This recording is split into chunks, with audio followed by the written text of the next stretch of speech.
বাচ্চাদের এমন একটা অবস্থা, ওরা আসলে কোনো কিছুই বুঝতে চায় না। এই যে আমার ছোট বাবুটা একদম, আমি বাসায় একটা ওই যে র্যাক, স্টিলের র্যাক রং করতেছিলাম বাসায় বসে বসে। ও কান্নাকাটি করে, ওর আম্মু রান্না করতেছে, কিন্তু ওকে কোলের থেকে নামাইতে পারতেছি না। কোলে নিয়ে এই কাজ করতে হচ্ছে। আসলে এই জিনিসগুলো দেখে একটা জিনিস খুব মনে পড়ে, সেটা হচ্ছে প্রত্যেকটা বাবা মাই তার সন্তানকে অনেক বেশি ভালোবাসে, এতে কোনো সন্দেহ নাই। ঠিক তদ্রূপ আমাদের বাবা মা কিন্তু ছোটোবেলা আমাদেরকে এভাবে অত্যন্ত ভালোবেসে, এভাবে আদর যত্ন করে কিন্তু মানুষ বড় করছে। বিভিন্ন সময় অনেক কম্প্রোমাইজ, অনেক স্যাক্রিফাইস, অনেক দুঃখ কষ্ট মানে অতিক্রম করে কিন্তু সন্তানদেরকে, আমাদেরকে, আমাদের বাবা মা কিন্তু কী করছে, বড় করছে। আসলে এই জিনিসগুলি আমরা যখন বড় হই, তখন কিন্তু এই জিনিসগুলো অনেকেই মনে থাকে না বা সেভাবে ফিল করতে পারি না। এটা একটা বড় সমস্যা। কারণ দেখেন, এই ছোটো ছোটো বাচ্চারা কিন্তু তার বাবা মার উপর নির্ভরশীল 100%। কারণ এছাড়া কোনো উপায় নাই। হ্যাঁ, কান্নাকাটি করা যায়, যত কিছু হোক, বাবা মার উপরে কিন্তু নির্ভরশীল।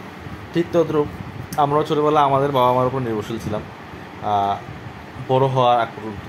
সো এখন আমরা বড় হয়েছি, ইনকাম করতে পারি, নিজে চলতে পারি, ফিরতে পারি, একা সব কিছু করতে পারি। এটার অবদান কার? একমাত্র বাবা মার, এটা কোনো সন্দেহ নাই।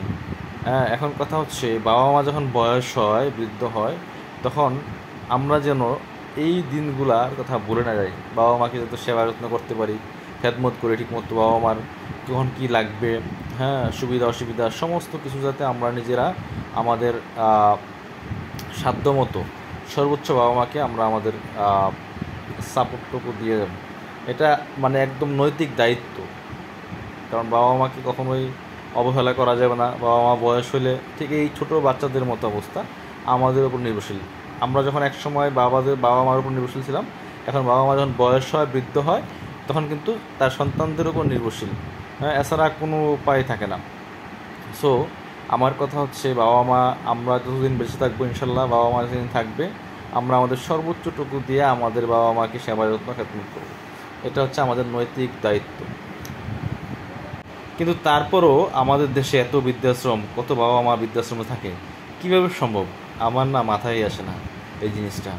এই যে আমাদের ছোটোবেলা আমাদের বাবা মাকে এক মুহূর্তে আমাদেরকে রেখে কোনো কিছু করতে পারে নাই। তো আমরা কীভাবে পারি আমাদের বাবা মাকে বৃদ্ধাশ্রমে রাখতে? এটা আসলে খুবই দুঃখজনক ঘটনা, খুবই কষ্টদায়ক ঘটনা আমার কাছে মনে হয়। হ্যাঁ, আর কারণ হচ্ছে এটা মানে কল্পনাই করা যায় না। তো প্রিয় বন্ধুগণ, অবশ্যই আমরা চেষ্টা করব আমাদের বাবা মা যাতে কখনোই বৃদ্ধাশ্রমে যেতে না হয়, এবং বাবা মা দায়িত্ব নিজেকে নিতে হবে, আমাদের। এখন অনেক সময় কী হয়, অনেক সময় এটাও দেখা যায় বাসায় একটা ফ্যামিলিতে যখন 3-4 সন্তান থাকে, তখন ভাগাভাগি হয়, কে কাকে খাওয়াবে, কে বাবা মা খাওয়াবে, কে কদিন খাওয়াবে। এগুলিও বাদ দিতে হবে, কারণ সবসময় চিন্তা করতে হবে যে আমার বাবা মা দায়িত্ব আমার। হুম, এটা যদি করা হয় তাহলে কিন্তু অনেক সমস্যার সমাধান একেবারে সহজ হয়ে যায়। ঠিক আছে? কারণ কে কী করলো না করলো, অন্য ভাই বোন কী করলো না করলো, সেটা দেখার দরকার নাই। আমার বাবা মার দায়িত্ব আমার। আমার সন্তানরা যদি আমার সাথে থাকতে পারে, খাইতে পারে, চলতে পারে, তাহলে আমার বাবা মাও কিন্তু আমার সাথে থাকতে পারবে, খাইতে পারবে, চলতে পারবে। এত করে কি হবে, আল্লাহ রাব্বুল আলামিন হয়তোবা আরও বেশি আমার অবস্থান ভালো করে দিতে পারে। দেখ আর না দেখ সেটা বিষয় না, বিষয়টা হচ্ছে বাবা মার দোয়ার বদলতে জীবনে অনেক কিছু পরিবর্তন হতে পারে, এটাই স্বাভাবিক। তার এই জন্যই আমাদের বাবা মাকে সবসময় আমাদের সাথে রাখতে হবে, খেয়াল রাখতে হবে। বৃদ্ধ হলে বিভিন্ন জিনিস কখন কী লাগবে না লাগবে, প্রত্যেকটা জিনিসের খোঁজখবর রাখতে হবে। এই ছোটো বাচ্চাদের মতো হয়ে যায় বৃদ্ধ মানুষের মন মানসিকতা। একটা সময় কিন্তু বন্ধুগণ আমরাও বৃদ্ধ হব, আমাদেরও এই অবস্থা থাকবে না। সেদিন কিন্তু আমাদেরও সামনে আসবে, সেগুলো ভুলে গেলে চলবে না। আজকে যদি আমরা বাবা মাকে করি, ভবিষ্যতে আমাদের সন্তানরা আল্লাহ বাঁচায় রাখলে আমাদেরকে করবে। এইটাই হচ্ছে সিস্টেম। এইভাবে কিন্তু চলে আসছে, দেখে আসছি। সো যারা এই কাজগুলো করেন, খুব দুঃখজনক, এগুলো করা যাবে না। আমাদের বাবা মাদের প্রতি আরও বেশি সদয় হতে হবে, ভালো আচরণ করতে হবে, সবসময় টেক কেয়ার রাখতে হবে। সো এটাই ছিল আজকের এই জিনিসগুলো দেখে আমার খুব মনে পড়লো, তাই এই বিষয়ে শেয়ার করলাম। সবাই ভালো থাকেন, আল্লাহ হাফিজ, আসসালামু আলাইকুম।